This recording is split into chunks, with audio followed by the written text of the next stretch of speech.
Hey everybody, welcome to another exciting episode of Javier In the Air. For those of you who have not been here before, welcome. For those of you who have, welcome back. I know it's unusual to see me without a hat, but I just got my ears lowered, as they say back in the day. And so I thought I would just let it all hang out.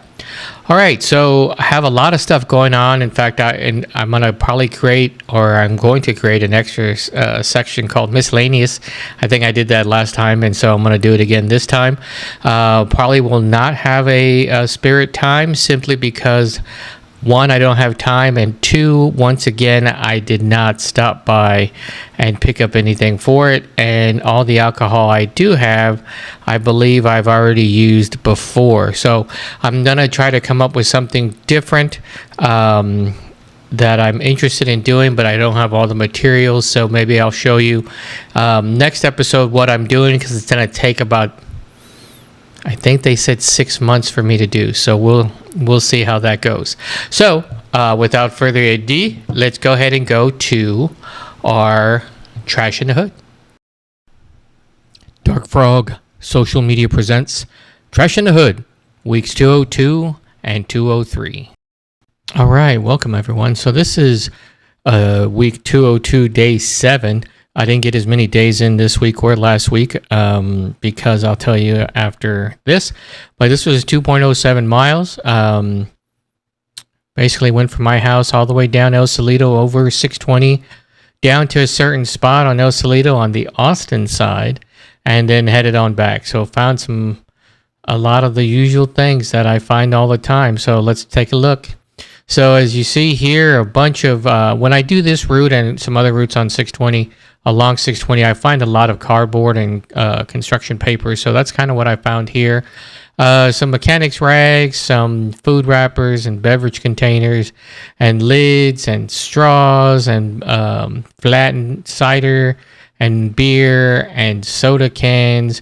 You see a bunch of napkins, some electronic containers, because I do pass by close enough to HEB that a lot of that stuff, people just get whatever they want and throw it out. And then I think this was about 50 cigarette butts. So this is week 203, day 3, going on a short route here, 1.6 miles.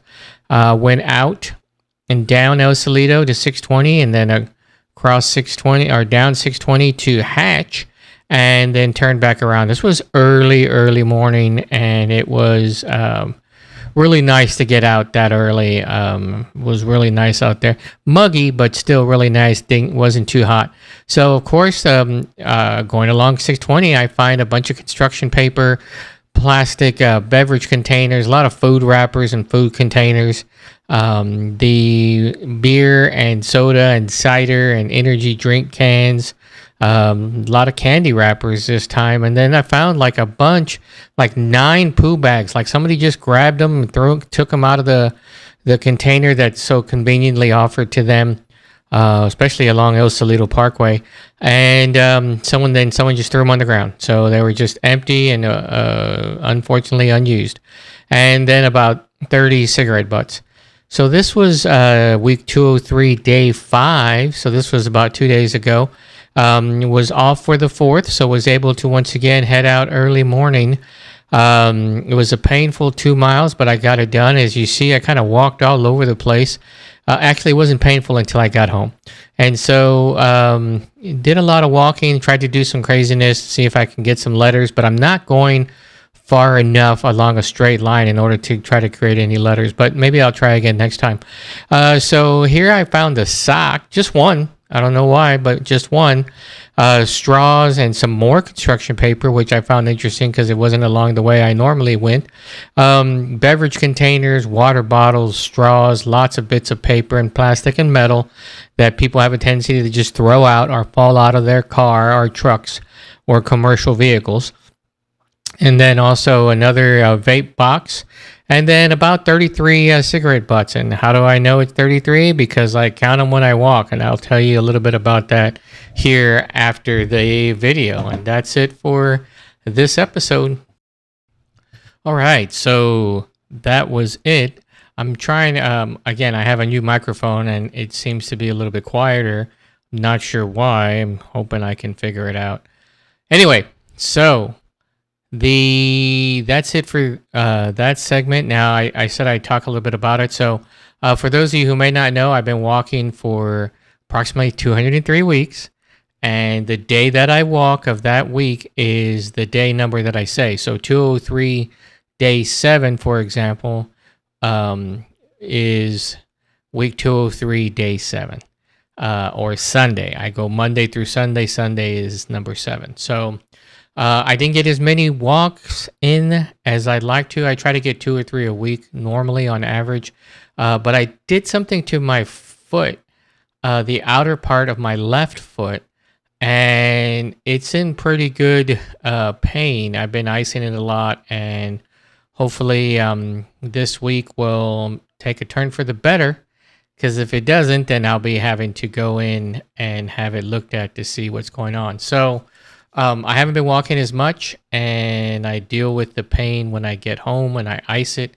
I use the rice method, for those of you who know that. So I've been trying to rest as much as I can, but I got to do stuff around the house. So I do stuff around the house, and then ice it when I can, and then elevate it when I can. So that's where I am with that. Hopefully, like I said, it'll start feeling better, and then I can start going out more and more. All right, so now that we've gone through that, I've been getting some good feedback about my Zen Moment, which thanks to my buddy Chad. I still have some QA images, actually quite a bit, and I will be using those, and I'm going to try to generate some AI music for it that's offered through this editing software that I have. So we'll see what happens. So here we go with our Zen Moment.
All right, so there you have it. The Zen Moment for the episode. Now we're going to switch over to our Jav-A Beans, or I should say my Jav-A Beans. And so here we go.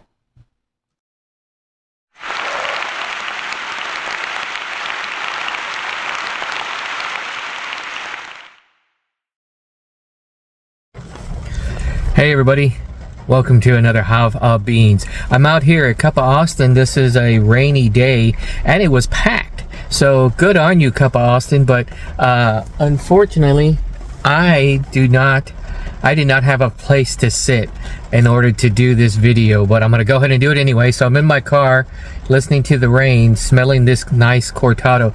So I only got a cortado right now.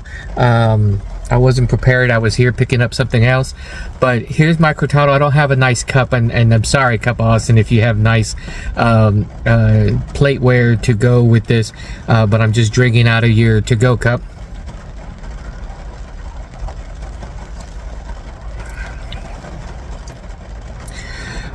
This is, it's okay. It's a little bit more bitter than I've had other cortados before. I wonder what type of roast that they're using, if it's dark or light. It's definitely on the bitter side though.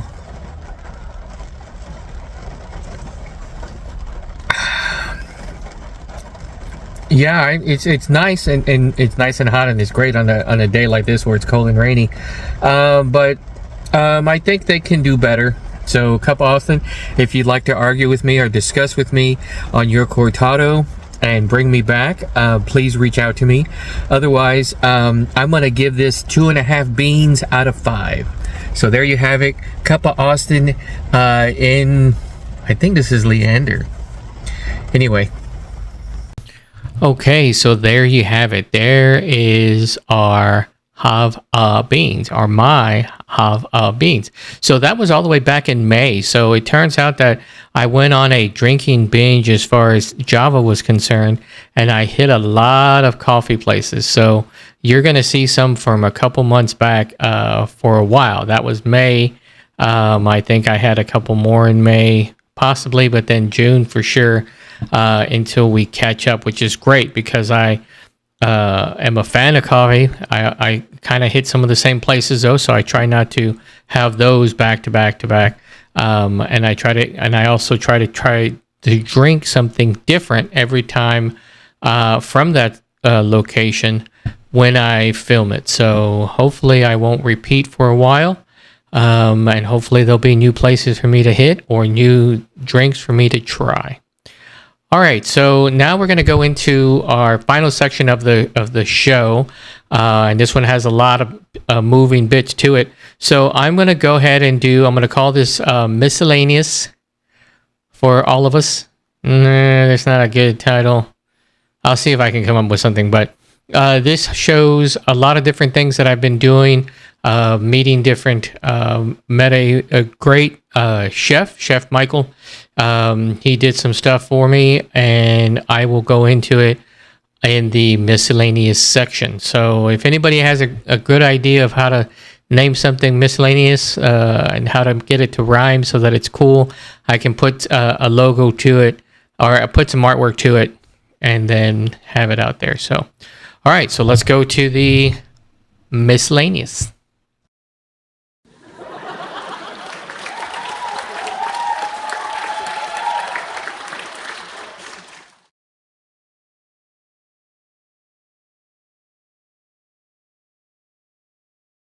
So, first part of around and about, is Chef Michael. So this is Chef Michael. He started doing, he's new to the Cedar Park area, and he started doing some fantastically tasting desserts. And I was lucky enough to be able to be one of his taste testers. So I'm going to show you the one that I have great pictures for.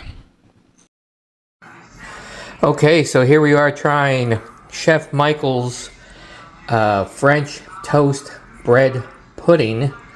And here we go. Let me break off a piece. Oh, this looks good.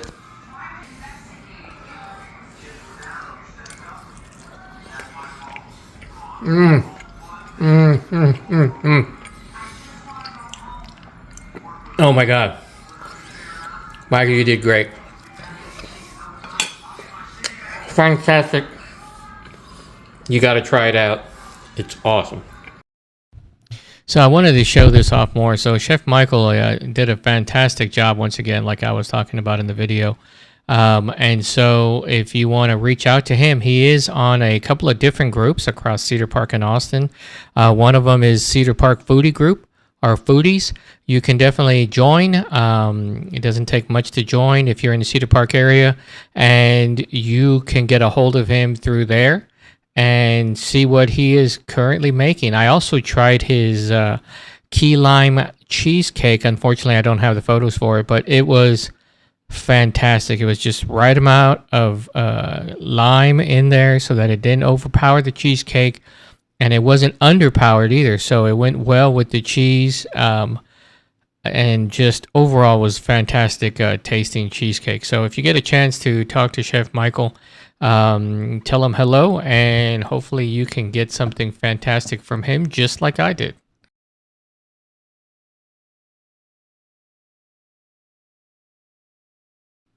Before I start anything else, let me just say that I am not sponsored by anything or anybody that you see on this show. I do this out of my own ego, narcissism, whatever you want to call it. This is just me.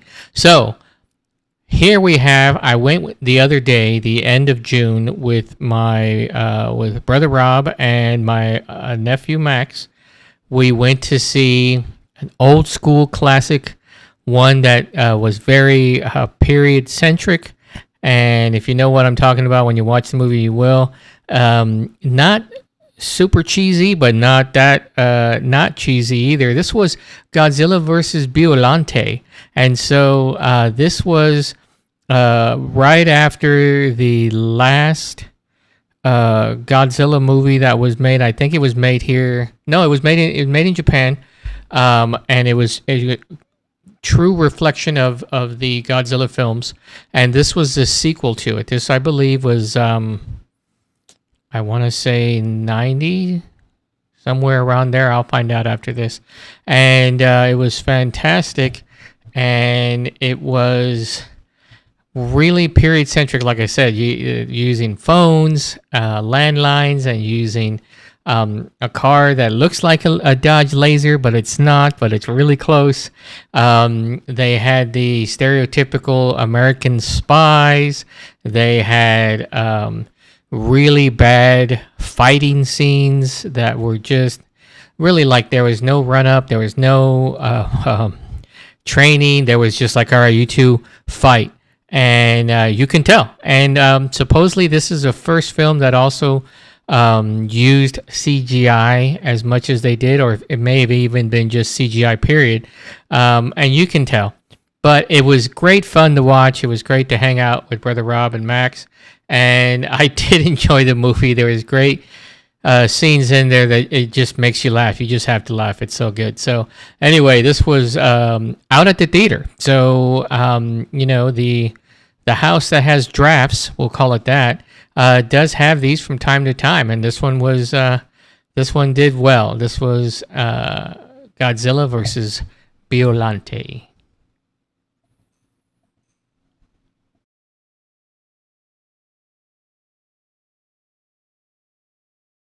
Okay, so nothing like nostalgia. So while playing, let's see, it was either Mahjong or Dominoes with the neighbors, the Pavlovskis, we got to discussing the just previous image that you saw and talking about back in the day.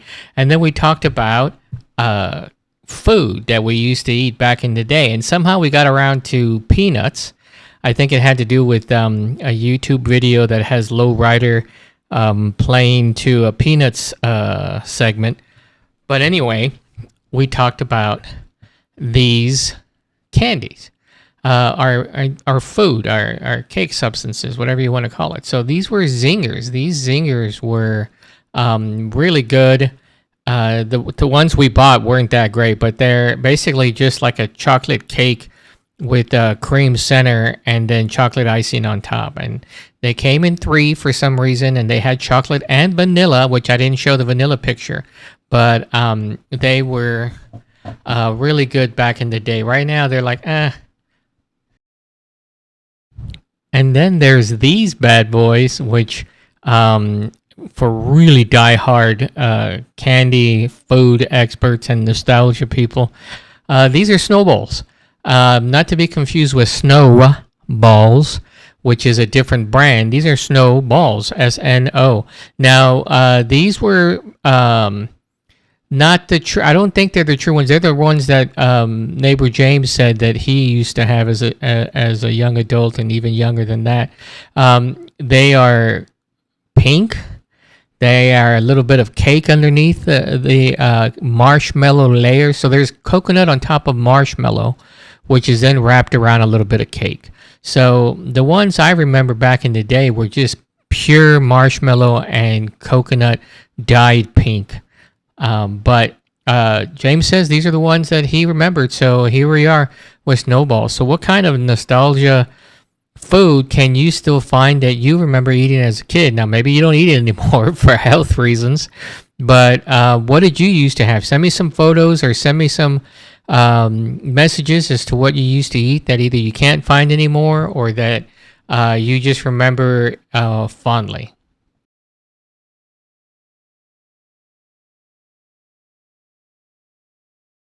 Happy belated 4th, everyone. So I decided to make a 4th of July cake. Now, my camera, for some reason, though really good at picking, really high in pixels and really picking up the light accordingly, does something weird. It makes my reds look orange. So this looks orange, but it's actually closer to pink. So what I did was I took a classic white cake mix, which instead of using the whole egg, you just use the egg white. And so it stays white, doesn't go yellow. And then I added red and blue food dye to two different 8-inch pans. Or these are actually 8.5, which is why it came out a little bit thinner than I expected. And dyed them blue and red. Now, these are some heavy dyes in order to get the blue and red going. So you know what that means. For those of you who don't, you'll figure it out. So this is the first layer. After I pulled them out, I put down the blue. Now the blue does have blueberries in it. So it's blue with blueberries. And I put down the first layer. As you see, I put a little wax paper underneath it. For some reason, I found out that this plate, it says not to put food directly on it, which doesn't make sense because that's what it's there for, but okay.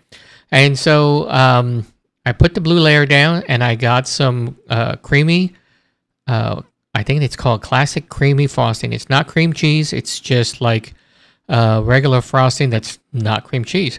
Because I thought maybe it would be a little bit too sweet, too much sugar with the fruit that I put in there. So now this is the second layer. So the second layer, which is red, and still came out a little bit pink, even though I put as much red dye as I feared to put in there. The red had raspberries in it. So now we're looking at a layer of blue with blueberries, and we're looking at a layer of red with raspberries. And so I wanted to put the fruit in there because, again, I wanted to go a little bit lighter on the processed sugar, but I still went kind of heavy-handed with the icing, even though I tried to go as thin as possible, which is why you see some gaps here. I probably should have just gone without the icing, to be honest, just because you're getting most of the sweetness from the fruit itself. And it turned out really good and really yummy. So that's the finished product with the icing on there. I tried to be as smooth as possible, but it just didn't do it.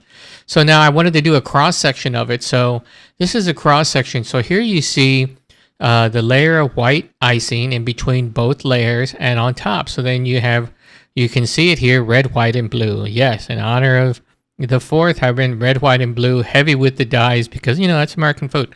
And so red raspberry, white icing, blue blueberry, and it turned out really nice. Now, like I said, I probably should have skipped on the icing and just ate it like that.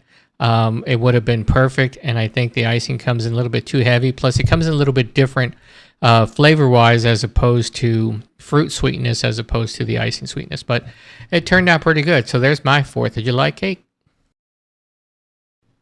Okay, so I know the microphone's going to be a little bit off. I'm going to have to try this on YouTube, or if anybody wants to let me know how it sounds to them, because I've been adjusting the volume on some of it. Now, I don't think it's the microphone, because when I do voiceover, it turns out to be at the right level that I want. But then when I do this, it does not. So when I do the video, it seems to be much lower. But it could also be my ears. I don't have the greatest hearing, but it's still weird that I can hear it well on the other one. Anyway, so there you have it. There was our my new quote unquote segment called Around and About Cedar Park. And so these things were done around or about Cedar Park. So, like I said, if interested in the desserts that Chef Michael makes, he does do more than those two. And I'm sure he has a bunch of them by now, more by now, that he could then tell you about. Either reach out to me directly via text message or on here on my channel, Javier in the Air, or, a handle on YouTube, which is # Javier in the Air 01, all one word, or however you know how to get a hold of me. The other way is also to just reach out to him directly or find him directly on the Cedar Park Foodies group. I think it's Foodies group or Cedar Park Foodies group. And if you're in the Cedar Park area, you can join that group. Or I don't know why you want to if you're not in Cedar Park, but anyway, and reach out to Chef Michael. He's in that group along with a couple of others. So if you're in Austin and there's a Foodies group, he's probably on that one as well. And reach out to him, and he can tell you what he has and his prices and all that. And once again, I think of the two, the key lime was the best thing for me, Michael. I think that was top notch. I really, really enjoyed it. If I had the whole pie, I would have eaten it. Or cheesecake. I don't know. It's cheesecake. I know it's called cake, but is it a pie? Because key lime pie. I don't know. You decide and get back to me. All right, so I did the nostalgia food / candy. I just thought it was interesting, and I had the photo, so I thought I'd throw it in there. Like I said on the clip, if you want to remind me and send me text of the candy that you used to eat as a child, and you either can't find anymore or you just don't want to eat anymore because they're not good for you, but they're still around, let me know. Maybe I'll get some on the show. Which also leads me to another part, which I'll put into Around and About now, Cedar Park now, and that is my friends at Takashida's. Actually, my good friend Julia Takashida is out right now in the Seattle area, and she was getting, I can't remember what the name of it was that she was getting. It was a candy that she was familiar with from a kid. And I think she has friends who make it, and then she was getting some other friends who make their own. So she was going to get, and then she found some, I think, for sale. So she was going to get all those, and we were going to do a tasting of it hopefully for the next show. So it depends on when she gets back. And then we can film this, and I'll try to set up everything for a 2-camera setup. It'd be my first time doing that as well, which if that works out well, then I can start having more and more guests on the show. So we will do some taste testing on that. I think that'll be great. And then that will lead to perhaps other taste tests, not just necessarily of candy, but we can do of different foods as well. So anyway, so that's what's coming up. And I think I actually had... Was there one more that I was looking? No, there's not any photos of it, but I'm beginning to grow some things in the gardens.